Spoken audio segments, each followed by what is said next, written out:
छाछरा तुझे शहर जा मानू छाछरा तुझे शहर जा मानू मोती ऐं मरजान आ दिल चवे थी तह मथा घोर पंहिंजी जान अहिड़ा आहिनि खान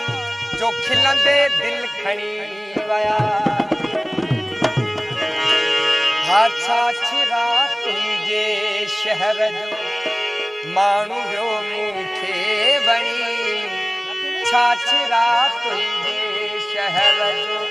माण्हू वियो मूंखे वणी कारन वखरन में कजल दिल वियो मुंहिंजी खणी छाछरा तुझे शहर जो माण्हू वियो मूंखे वणी छाछरा तुझे शहर माण्हू वियो मूंखे वणी कारन वखरन में कजल दिल वियो मुंहिंजी खणी छाछरा तुझे शहर जो माण्हू वियो मूंखे वणी छाछरा तुझे शहर जो माण्हू वियो मूंखे वणी कारन वखरन में कजल दिल वियो मुंहिंजी खणी छाछरा तुझे शहर जो महिरबानी मलिक खेमे साहब जो वॾा वॾा कुर्ब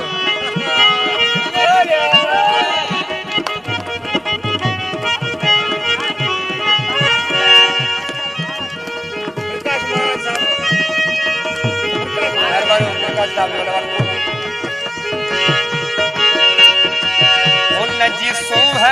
सोबिया हुस्ने नजर हुस्ने अदा हुन जी सूह सोबिया हुस्ने नजर हुस्ने अदा हुन जे अखियुनि जी शोखी ऐं ख़ाल गिटड़नि जो वियो बणी हाय हुन जे अखियुनि जी शोखी आ ख़ाल गिटड़नि जो वियो बणी कारन वखरनि में कजल दिल वियो मुंहिंजी खणी छाछरा तुझे शहर जो माण्हू वियो मूंखे वणी छाछरा तुझे शहर जो माण्हू वियो मूंखे वणी कारन वखरन में कजल दिल वियो मुंहिंजी खणी छाछरा तुझे महिरबानी चंद्र कुमार ऐं लजपत राय मेहरबानी जमशेद थे वो प्यार दोस्त खास फरमाइश है कौन को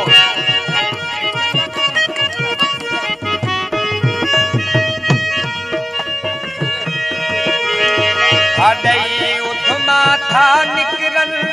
तुझे हुस्न जा सब नजारा दई उठमा था निकरन दई उठमा था निकरन तुझे हुस्न जा सब नजारा थधड़ू हवाऊं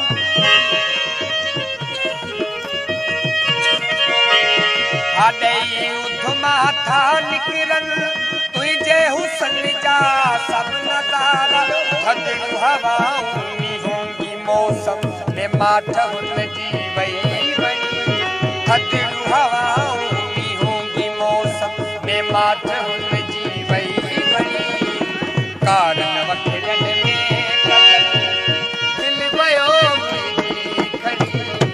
छाछरा तुझे शहर जो माण्हू वियो मूंखे वणी छाछरा तुझे शहर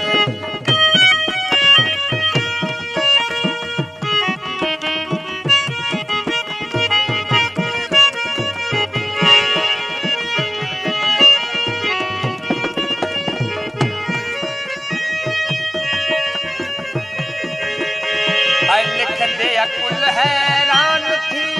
कलम कंगुर छॾाए लिखंदे अकुल हैरान थी कलम कुंभर है छॾाए लिखंदे अकुल हैरान थी कलम कुंभर छॾाए हुन जा लब माखी जिया